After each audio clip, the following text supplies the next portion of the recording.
का टॉपिक है बाढ़, बाढ़ का रोकथाम, बाढ़ के नियंत्रण और बाढ़ आने के बाद हम लोग क्या करें कि सुरक्षित रहें और जल जमाव वाले क्षेत्रों पर जाए कि नहीं जाए। तो सबसे पहली समस्या है, बातें हैं कि अभी बरसात का टाइम आ गया है और बरसात के दिनों में वर्षा अधिक होगी। तो सबसे पहले बाढ़ तो पहाड़ों पे होती है और पहाड़ पे बाढ़ होता है तो नदियों में काफी जल भर जाता है, उफान आता है, जो पहाड़ से ढलाव नीचे की तरफ होता है तो नदियाँ बहुत भयंकर बाढ़ आती है और उस बाढ़ के चपेट में जो आस पास से गांव होते हैं, शहर होता है, कस्बा होता है, वो सब आ जाता है। उससे नुकसान क्या होता है, गांव के लोग भी रह जाते हैं बहुत कई बार, और माल मवेशी भी रह जाता है, हमारा फसल भी बर्बाद हो जाता है, कल कारखाने को भी प्रभावित करती है, दूर संचार को प्रभावित करता है। उसके बाद में अधिक बाढ़ आए और रोड को पार करे तो रोड को तोड़ देता है, पुलिया को तोड़ देता है, जिससे हमारा आवागमन के साधन भी समाप्त हो जाते हैं और हम लोग को दिक्कतों का सामना करना पड़ता है। कभी रेलवे का पुल ढह जाता है, कभी बस का जो नदियों का पुल होता है वो गिर जाता है। इन सभी से हमें दिक्कतों का सामना करना पड़ता है। जब अधिक वर्षा होती है तो आप देखेंगे अपने गांव घरों में, गांव के आसपास जो छोटी छोटी नदियां हैं उसमें भी बाढ़ आ जाता है और बाढ़ आने से हमारे फसल नुकसान हो जाते हैं, हमारे मवेशी भी डूब जाते हैं। और बहुत बार आप सुनेंगे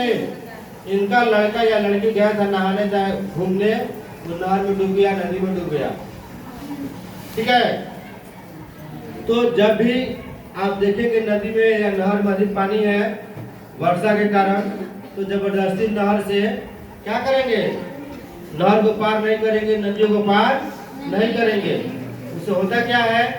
कि जल के उफान में आकर हम दब जाते हैं और आदमी अधिक गहराई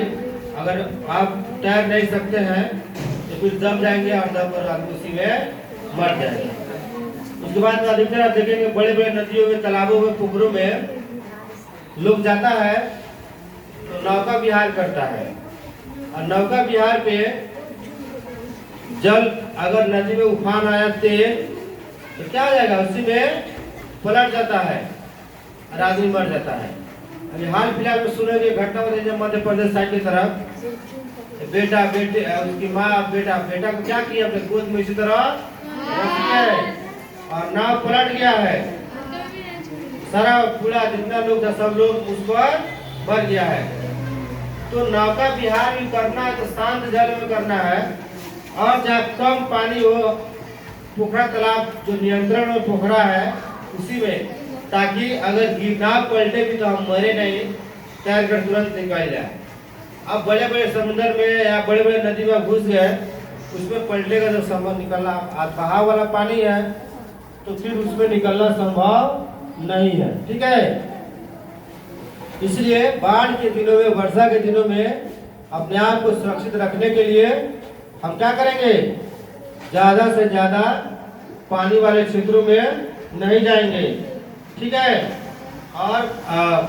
अधिक जहाँ घर के आसपास नदी नाला है उसमें सांप वगैरह या बरसात में बहुत सारे बीमारी के बाद कीड़े मकोड़े उत्पन्न हो जाते हैं,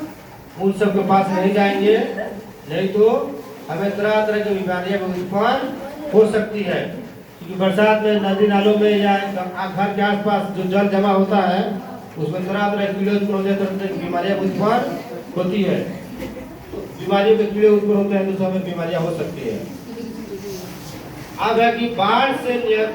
बचाव के क्या उपाय हो सकते हैं, तो बाढ़ से बचाव के लगभग हमारे पास कोई उपाय नहीं हो सकता। अगर चाहेंगे कि बाढ़ अगर आता है तो हम यही कर सकते हैं कि बाढ़ आने के बाद अधिक से अधिक, अगर बाढ़ मालूम हो रहा है तो हम अधिक से अधिक ऊंचे जगहों पर चले जाएंगे, अपना जो राशन पानी है उसको लेकर, या घर के छत पर चले जाएंगे और वहाँ सुरक्षित रह सकते हैं। या जहाँ पे वर्षा नहीं हो रही है उस जगहों पर हम चले जाएंगे तो हम वहाँ पे सुरक्षित रह सकते हैं। उसके अलावा अगर मान लो रात में अचानक में बाढ़ आ रही तो सुरक्षित रह पाएंगे, नहीं रह पाएंगे। अगर मालूम चल जाए आपको कि बाढ़ आ रहा है तो लोगों तक अपना संदेश भी भेज सकते हैं, हाला खुला करके क्योंकि बाढ़ आने के बाद रोड क्षतिग्रस्त हो जाता है, हमारा आवागमन का साधन जो होता है वह खत्म हो जाता है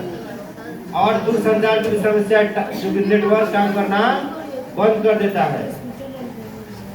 अभी मुंबई में बहुत सारी पानी आया हुआ है, असम की तरफ बाढ़ आया हुआ था, तो जहाँ पे बाढ़ आ रहा है वहाँ लोग बहुत परेशान है, जहाँ नहीं है वहाँ कुछ है, लेकिन प्राकृतिक आपदा और इससे हमें सबको सावधान रहने की आवश्यकता है। अधिक बाढ़, अधिक वर्षा, अधिक पानी होने के कारण भी गर्मी का हो रहा, हम लोग पेड़ पौधे अधिक काट रहे हैं तो पर्यावरण का संतुलन बिगड़ रहा है और पर्यावरण का संतुलन बिगड़ने का वजह है कि बाढ़ की वर्षा की समस्या ज़्यादा उत्पन्न हो रही है और गर्मी की भी समस्या उत्पन्न हो रही है और सभी का खामियाजा हम लोग को भुगतना पड़ रहा है। चलिए।